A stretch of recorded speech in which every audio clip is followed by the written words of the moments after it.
Dear organisers, ladies and gentleman, आपने मुझे इस कार्यक्रम के लिए यहाँ आमंत्रित किया है, इसलिए मैं आपका शुक्रिया अदा करता हूँ। और जो टॉपिक है, टाइम रनिंग आउट, क्योंकि डॉक्टर रिबाई ने भी इस टॉपिक को न्याय दिया है और मुझे जो कुछ ऐड करना है मैं ऐड करना चाहूँगा। पहली बात यह है कि कॉन्फ्लिक्ट इसके बीच में है, कॉन्फ्लिक्ट सुप्रीम कोर्ट और गवर्नमेंट ऑफ इंडिया के बीच में है। तो कॉन्फ्लिक्ट का कोई पॉइंट तो होना चाहिए। What is the subject? Mode of contention क्या है? मोड ऑफ कंटेंशन ये है कि जो कॉलेजियम बना हुआ है, सुप्रीम कोर्ट कॉलेजियम, इस सुप्रीम कोर्ट कॉलेजियम के पास पावर कि हाई कोर्ट और सुप्रीम कोर्ट के जजेस को सिलेक्ट करें और उन जजेस को जो सिलेक्ट करते हैं कॉलेजियम, उनका चयन होकर के अपॉइंटमेंट होती है। तो वर्चुअली अपॉइंटमेंट का पावर सुप्रीम कोर्ट कॉलेजियम के पास है। अभी सरकार चाहती है कि गवर्नमेंट का रोल उस चयन में होना चाहिए। गवर्नमेंट का रोल सुप्रीम कोर्ट और हाई कोर्ट के जजेस का सिलेक्शन में और अपॉइंटमेंट में होना चाहिए। आज नहीं है, उनको अंदर आना है, ये नहीं आ सकते हैं, इसलिए ये कॉन्फ्लिक्ट बना हुआ है। कॉन्फ्लिक्ट आज तक चलता है। तो एक पहले 1993 के पहले प्रायर टू 1993 सुप्रीम कोर्ट और हाई कोर्ट के जजेस को अपॉइंट करने का पावर सरकार का था और हम ना नहीं बोल सकते अनडेनायबल है। लेकिन 1993 का सेकंड जजेस केस का जो जजमेंट आया, उस जजमेंट के मुताबिक सुप्रीम कोर्ट कॉलेजियम ने पावर ले ली। अच्छा, सुप्रीम कोर्ट कॉलेजियम की बात मैं करूँगा कि ये जो पावर उन्होंने टेक ओवर कर लिया है, उसमें एक शब्द है 124 आर्टिकल, जो उसमें लिखा हुआ है कि अपॉइंटमेंट कौन करता है? अपॉइंटमेंट प्रेसिडेंट ऑफ इंडिया करते हैं और through the Government of India. President of India is aided and abetted, aided and advised by the Government of India. तो प्रेसिडेंट ऑफ इंडिया जो अपॉइंट करते हैं वो सुप्रीम कोर्ट और हाई कोर्ट के जज की अपॉइंटमेंट सरकार वाले करती थी। तो ये सरकार का पावर उन्होंने ले लिया। उसका रीजन ये था कि जो बेंच ने जजमेंट दिया, उस बेंच का कहने का मतलब ये था कि उसमें लिखा हुआ है कि द प्रेसिडेंट विल अपॉइंट जजेस in consultation with the chief justice of India. Consultation का मतलब क्या हुआ है? आपका मुझे कंसल्ट करना है तो मैं राय मशवरा करके फिर करना है, तो मुझे आपकी बात स्वीकार हो ना हो करना तो मुझे है। तो कंसल्टेशन का मतलब कंपल्सन नहीं है। कंसल्टेशन आपको पूछता हूँ, मैं राय मशवरा करता हूँ, आपका ओपिनियन मुझे स्वीकृत होगा और नहीं भी होगा। लेकिन कोर्ट ने बताया, बेंच ने बताया कि नहीं, कंसल्टेशन का मतलब क्या है? कॉन्करेंस है। कॉन्करेंस का मतलब है अप्रूवल। कि चीफ जस्टिस की अप्रूवल के बिना ये अपॉइंटमेंट नहीं हो सकती है। ये जो सारा जजमेंट है ये तो कंट्रोवर्शियल है। आज तक एकेडमिक स्टडी का ये बड़ा टॉपिक है कि जो अप्रूवल या कंकरेंस जिसका अर्थ आप करते हैं, सिमेंटिक बोलते हैं उसको, सारा अर्थ बदल दिया। अंदर तो लिखा हुआ है, क्या लिखा हुआ है? सिर्फ कंसल्टेशन। तो कंसल्टेशन का कॉन्करेंस कैसे हो गया? अप्रूवल कैसे हो गया? अच्छा, कोई डिक्शनरी में आपको नहीं मिलेगा। I challenge it. कंसल्टेशन का ये अर्थ जो बेंच ने किया सुप्रीम कोर्ट की 1993 में, कि कहीं भी आपको मिलेगा नहीं। लेकिन उनको पावर लेना था। तो एक कहावत है, कहावत का मतलब जनरल यूनिवर्सल स्टेटमेंट है कि what is the law? The law is what the जजेस से। जज कहते हैं बोलो, आप कुछ भी लॉ बना दो, जजमेंट दे सकते हैं। ये जजमेंट ऐसे दिया गया है। अब 1993 से 2023 तक जजमेंट चालू है, क्योंकि उस समय की सरकार ने कोई विरोध नहीं किया। तो सुप्रीम कोर्ट का चीफ जस्टिस ऑफ इंडिया और उनके नेक्स्ट 4 जजेस, उनका कॉलेजियम बना हुआ है, और एक कॉलेजियम सुप्रीम कोर्ट के जजेस और हाई कोर्ट के जजेस को सिलेक्ट करते हैं, बाद में जजेस अपॉइंट होते हैं। तो इस सरकार को तकलीफ यह है कि भाई आपने 1993 में जो किया उसके पहले तो हम थे, आपका कंसल्टेशन था, ठीक है, लेकिन आपने सब बदल दिया। अब सरकार 2014 में जब पावर में आई ये सरकार, तो उन्होंने पहला काम एक कर दिया, एक नया कानून लाई, NJS act, national judicial appointments commission act. और उस कमीशन जो एक्ट बनाया, तो कमीशन बनाया, उसमें लॉ मिनिस्टर को रख दिया। तो प्रॉब्लम ये हुआ कि सरकार की एंट्री हो गई, उसमें विरोध हुआ और बाद में सुप्रीम कोर्ट में पिटीशन हुई कि ये इनवैलिड है, अनकॉन्स्टिट्यूशनल है एक्ट। और 2015 में सुप्रीम कोर्ट ने डिक्लेयर किया कि दिस एनेक्टमेंट इज अनकॉन्स्टिट्यूशनल।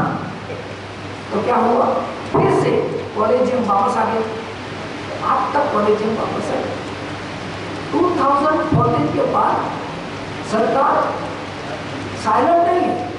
सरकार की जो मंशा है यह है कि आप हमारा ओपिनियन ले लो और हम भी कुछ सूचित कर सकते हैं, तो हम भी जो नाम देते हैं उसमें से आप सिलेक्ट कर सकते हैं, होता नहीं है। लेकिन एक बोर्ड ऑफ कंटेंशन, कॉन्फ्लिक्ट यहाँ से सकते लोग, एक कॉन्फ्लिक्ट का रेजोल्यूशन क्या हो सकता है?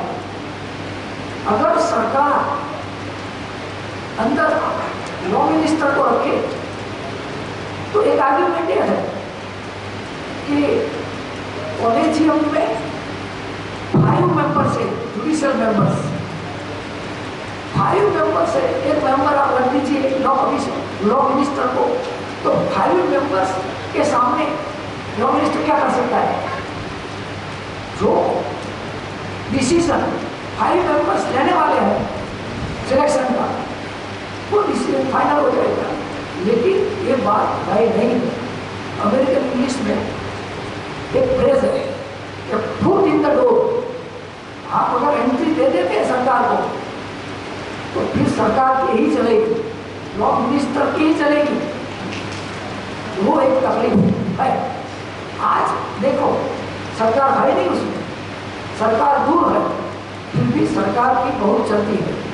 आपको एक रिसेंट एग्जाम्पल देता हूँ कि मद्रास में अभी तो प्रश्न पूरा हो गया है। वो पहले विक्टोरिया गौरी एक एडवोकेट थी, मैन, और विक्टोरिया गौरी का नाम वहाँ से आया, मेरा हाईकोर्ट से, और सुप्रीम कोर्ट ने नाम भेज दिया मद्रास हाईकोर्ट को जज बनाने के लिए, उनका नाम सरकार में पहुँचा दिया। तो बाद में सबको मालूम हुआ कि मैन के जो स्टेटमेंट्स है, ट्वीट्स है, सब कम्युनल है, माइनॉरिटीज के खिलाफ उन्होंने जेल बुलाया, तो उनको आप जज कैसे बना सकते हैं हाईकोर्ट में? ये तो कॉन्स्टिट्यूशन के खिलाफ है। सुप्रीम कोर्ट ने ये सब लेटर्स जो आए थे पढ़े, बाद में बोल दिया कि हमने जो भेज दिया है भेज दिया, और सरकार ने बहुत जल्दी से उनका नाम क्लियर भी कर दिया, और मद्रास हाईकोर्ट के जज विक्टोरिया गौरी हो गए। अब सोचिए बाहर है सरकार, फिर भी ये हो सकता है। तो सरकार अगर अंदर आ जाएगी तो एक लॉ मिनिस्टर पर्याप्त है, सारा खेल बिगाड़ सकता है। आज जो कुछ नियुक्तियां होती है कम से कम ठीक होती है।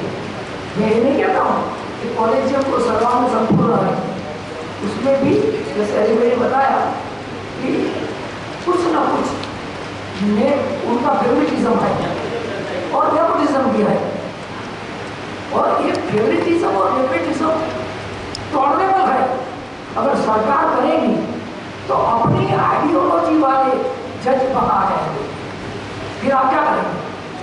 और सब अगर जज ऐसे आ जाएंगे तो फिर आप जो स्तंभ की बात करते हैं तो डेमोक्रेसी का वो स्तंभ भी गायब हो जाएगा।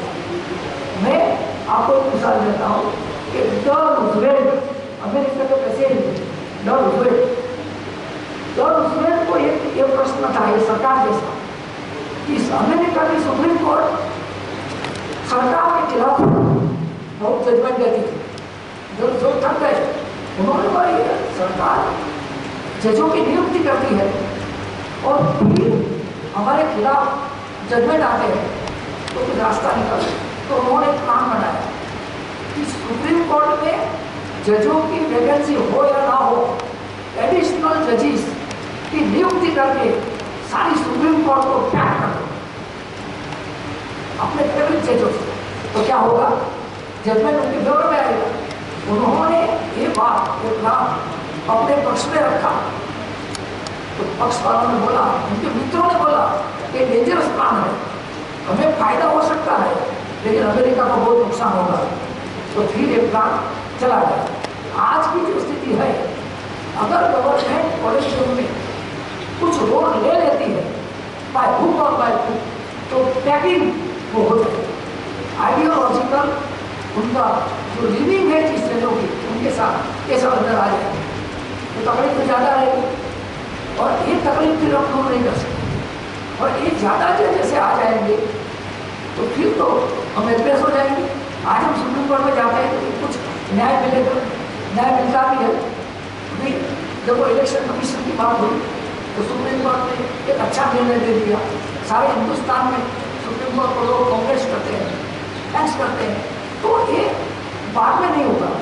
एक पॉइंट है, इस कॉन्फ्लिक्ट का मेन पॉइंट यही है कि सुप्रीम कोर्ट को प्रेशर में लाना और प्रेशर में ला करके लॉ मिनिस्टर को एंट्री अंदर होनी चाहिए। प्रेशर कैसे होता है? आपने लॉ मिनिस्टर के स्टेटमेंट पढ़े हैं, पेपर में भी आए, प्रेस में, मीडिया में। लॉ मिनिस्टर क्या कहते हैं कि ये जो कॉलेजियम है, कॉलेजियम के जजेस एडमिनिस्ट्रेशन की ज्यादा चिंता करते हैं और जुडिशियल वर्क की चिंता नहीं करते हैं। आप सुप्रीम कोर्ट की टीका ऐसे कर सकते हैं, आलोचना ऐसे कर सकते हैं, ये ठीक नहीं है। तो दूसरी बात उन्होंने बताई कि जहां तक हमारा प्रॉब्लम सॉल्व नहीं होगा वहां तक ये जो आप रेकमेंड करते हैं ना नाम हाई कोर्ट के जजेस के लिए, सुप्रीम कोर्ट, हम जल्दी जल्दी क्लियर नहीं करेंगे। अच्छा ये तो एक लॉ मिनिस्टर बोलते हैं, ठीक नहीं है। और इससे भी ज्यादा फ्लैटेंड ब्रेजर स्टेटमेंट उन्होंने दी। लेकिन इस देश के वाइस प्रेसिडेंट जो कॉन्स्टिट्यूशनल अथॉरिटी है, ये क्या बोलते हैं? ये श्री जवाहर साहब ने क्या बोला? उन्होंने बोला कि भाई कानून बनाने की पार्लियामेंट की सत्ता है, हम कोई भी कानून बना सकते हैं। और सुप्रीम कोर्ट ने जो कानून बनाया है वो कानून है ही नहीं, ये तो उनका रूलिंग है। तो रूलिंग के ऊपर हम कानून बना देंगे और कानून बना सकते हैं, आप कानून नहीं बना सकते। ये वाइस प्रेसिडेंट राजस्थान हाईकोर्ट के बहुत बड़े वकील थे, उनको एक पक्का मालूम है कि सुप्रीम कोर्ट जो कोई जजमेंट देती है वे लॉ ऑफ द लैंड बन जाता है, उसको पार्लियामेंट की कोई जरूरत नहीं है। और अभी बताया अली भाई ने कि जब तक पार्लियामेंट कानून नहीं बनाती है तब तक वो लॉ ऑफ द लैंड चलता रहता है। ऐसा कई जजमेंट है, लेकिन उनको सुप्रीम कोर्ट के बारे में लोगों में ओपिनियन बिगड़ जाए, सुप्रीम कोर्ट की रेपुटेशन कम हो जाए, ये स्ट्रगल चल रही है। सुप्रीम कोर्ट ने अटॉर्नी जनरल से बोला कि आप उनको एडवाइस करिए कि ये टीका ठीक नहीं है, आप जरा उनको सलाह दीजिए। तो दूसरे दिन वाइस प्रेसिडेंट साहब ने बोला कि I don't entertain the AG. Attorney general की परवाह नहीं करते हैं, उनको सुनना नहीं चाहते। तो किसको सुनना चाहते हैं? ना सुप्रीम कोर्ट को सुनते हैं, ना अटॉर्नी जनरल को सुनते हैं। कॉन्स्टिट्यूशनल अथॉरिटी है, आप कुछ भी कर सकते हैं।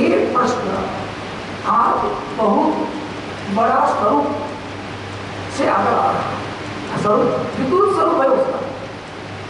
फिर बाद में क्या हुआ मोदी का कि चलो आप बच्चों के लिए रिकमेंड करते हैं, रिकमेंड आती है हमारे पास, तो हम तो पोस्टमैन का काम नहीं करने वाले, हम देखेंगे कि ठीक है कि नहीं। वास्तव में उनको यही देखने का है कि ये जो नाम भेजे गए हैं उसमें आईवी का रिकॉर्ड अच्छा है कि नहीं, और उनको खुद देखने का नहीं है। लेकिन ये सब देखते हैं और देखने के बाद वापस भेजते हैं, और वापस भेजने के बाद फिर वही चलता है, और सुप्रीम कोर्ट और हाई कोर्ट में नियुक्तियाँ होती नहीं है, इस लेट होता है। तो 2021 में पिटीशन आई कंटेम्प्ट की, भी सरकार के ऊपर कंटेम्प्ट वसूली करो, ये लेट करते हैं लोग। लेकिन उसमें जो एक एमओपी बना हुआ है, मेमोरेंडम ऑफ प्रोसीजर, वो प्रोसीजर में ऐसा कोई रूल नहीं है कि कितनी समय मर्यादा में वो लिस्ट वापस भेजा जाए, उसका लाभ सरकार उठाती है। तो सुप्रीम कोर्ट ने कंटेम्प्ट तो कुछ नहीं किया, लेकिन 2021 में एक जुडिशियल ऑर्डर पास किया कि सुप्रीम कोर्ट के जजेस के लिए हम जो नाम भेजते हैं, लिस्ट भेजते हैं, वो 3-4 सप्ताह में वापस आना चाहिए, और हाई कोर्ट के लिए जो नाम भेजते हैं वो 8 से 11 दिन में वापस आना चाहिए।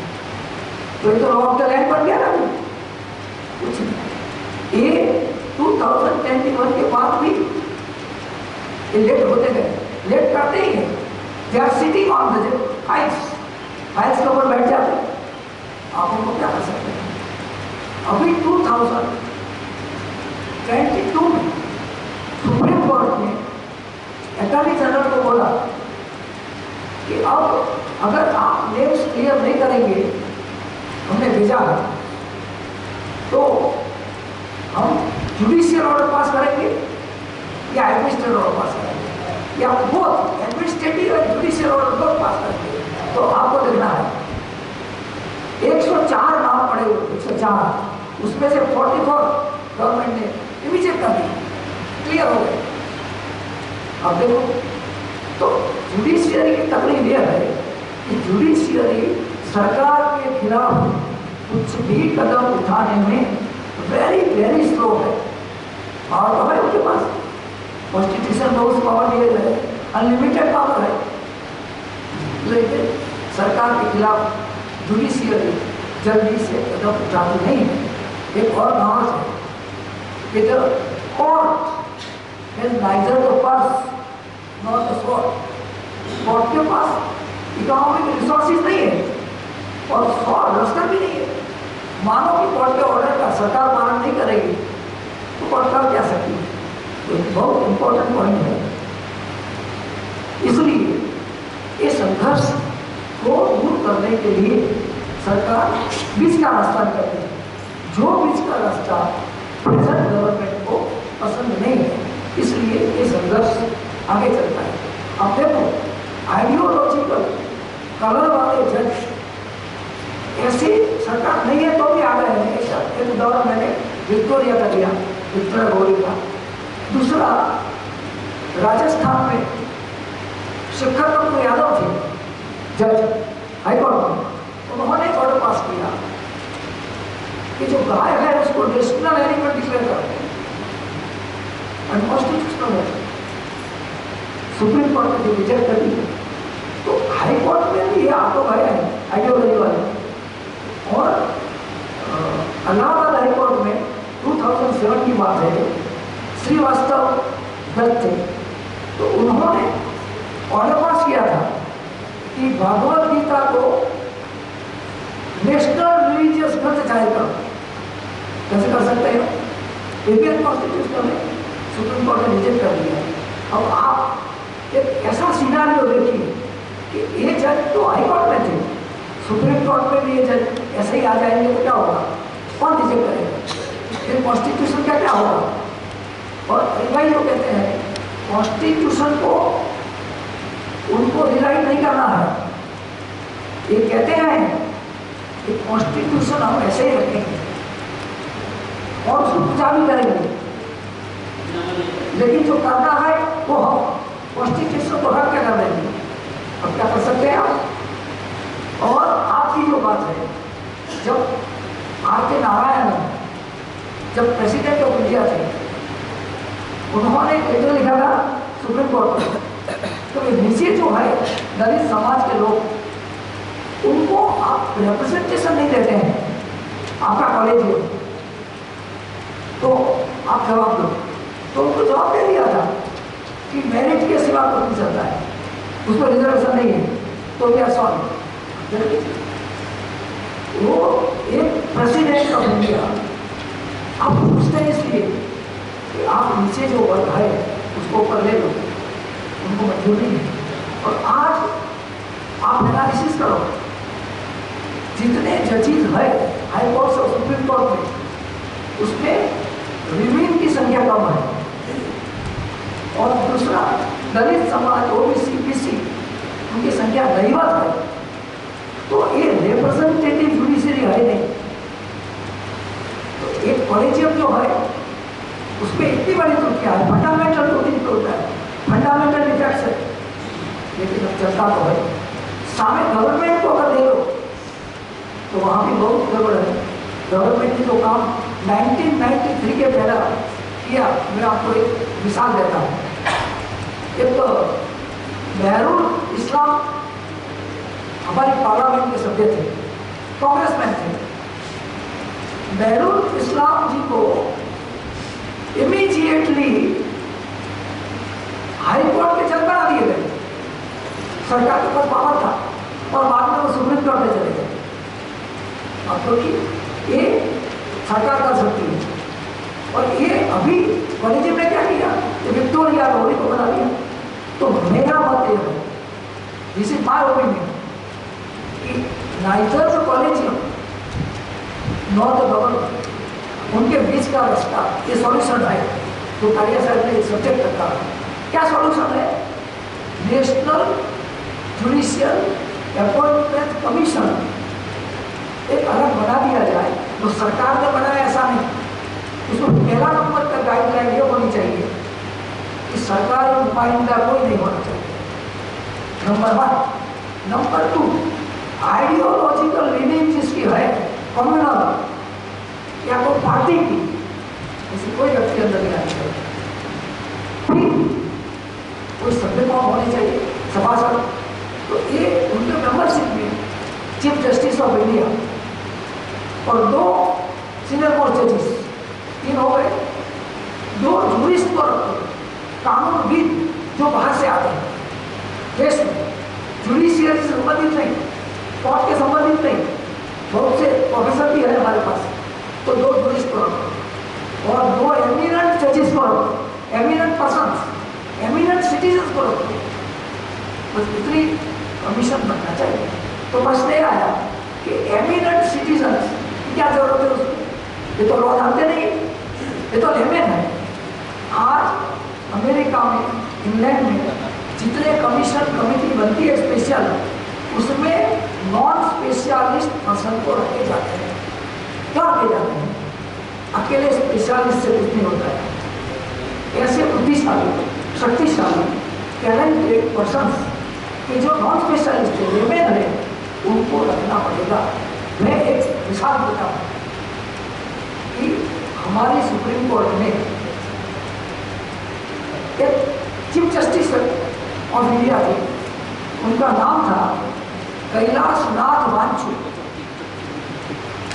ये मिसाल है कि Kailash Nath Wanchu was not LLP, और उनका स्टेटस क्या था, उनकी पोजीशन क्या थी?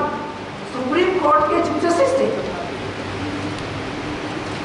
और ये जो उनके पहले जस्टिस सुब्बाराव थे, सुब्बाराव चुनाव लड़ने के लिए उन्होंने इस्तीफा दे दिया। तो वांचू साहब आ गए, और वांचू साहब जब रिटायर हुए तब जस्टिस हिदायत हुआ। तो बीच में 1 साल कैलाश नाथ वांचू हमारे चीफ जस्टिस ऑफ इंडिया थे, और हिस्ट्री है तो उनके पास एलएलपी नहीं थी, और 1 साल तक उन्होंने बहुत अच्छे जजमेंट लिए। तो मतलब ये है कि 2 एमिनेंट सिटीजन चाहिए हो वहाँ, तो सरकार के बारे में नहीं सोचेंगे, और जज के बारे में भी नहीं सोचेंगे, वो कुछ और सोचेंगे, सोशल सोचेंगे। ये जज के जो आइडियोलॉजिकल क्या है, आइडियोलॉजी क्या है, उसका भुगतान क्या है, ये सब सोचेंगे, समाज के बारे में सोचेंगे और कमिटी को, कमीशन को सलाह देंगे। तो जो एमिनेंट सिटीजन्स चाहिए और दो जूरिस्ट चाहिए जो सुप्रीम कोर्ट से संबंधित नहीं, उसकी सिलेक्शन कौन करेगा? Prime minister of India, chief justice of India और लोकसभा में अपोजिशन के जो लीडर है। तो मैं मानता हूँ कि अच्छी सिलेक्शन हो सकती है और जुडिशियरी का पावर जो अभी है एब्सोल्यूट, वो कंट्रोल आ जाएगा, सरकार को पावर रहेगा नहीं। तो इसी से अभी जो व्यवस्था चलती है, मैकेनिज्म है, उससे अच्छी व्यवस्था हो सकती है। लेकिन आपको एक बात बताओ जो एक तजुर्बे की है, हमारी Supreme Court, I respect of the Supreme Court, no doubt about it, लेकिन कॉलेजियम को सुप्रीम कोर्ट छोड़ना नहीं चाहती। जब जब कमीशन की बात होती है तो कन्वेंशन है कि सुप्रीम कोर्ट की बात होती है तो सरकार सुप्रीम कोर्ट को लेकर भेजती है। जब जब रिप्लाई मिला है तब तक यही मिला है कि कोई जरूरत नहीं। तो ये सुप्रीम कोर्ट छोड़ना चाहती नहीं, सरकार अंदर आना चाहती है। तो ये जो जुडिशियल कमीशन, डेवलपमेंट कमीशन जो है, वो दोनों के बीच का रास्ता है। और ये रास्ता अगर आया तो उसमें से कुछ अच्छा रिजल्ट, अच्छे जजेस हमें मिल सकते हैं। आज संदर्भ में इसलिए दे रहा हूँ कि एक ही पिलर है हमारे पास, या तो सामने रिवेन्यू का, ये और तो पिलर बचे नहीं है, नाम शेष हो गए, मस्त हो गए। तो एक पिलर भी शेकिंग है, पिलर मजबूत नहीं है, उसको मजबूत बनाना है। तो ये जुडिशियल डेवलपमेंट कमीशन इंडिपेंडेंट बना दिया जाए तो ये मजबूत होगा। और जुडिशियरी मजबूत कब होगी? ये सिस्टम मजबूत होगी, और सिस्टम मजबूत कब होगी? जजेस अच्छे होंगे। और अच्छे जजेस कब आ सकते हैं? जब उनका सिलेक्शन अच्छा होगा। तो ये सिलेक्शन अच्छा बनाने के लिए अकेली जुडिशियरी नहीं चलेगी। आज जो प्रथा है, ये प्रथा में उनकी फंडामेंटल है। आपने बताया कोई आता नहीं, उसको दूसरा अंदर आते हैं सब, उसको हम कामराडरी बोलते हैं। उनको फैंसी में होगी, एक नाम में चल देता है, दूसरा कर देते हैं और काम हो जाता है।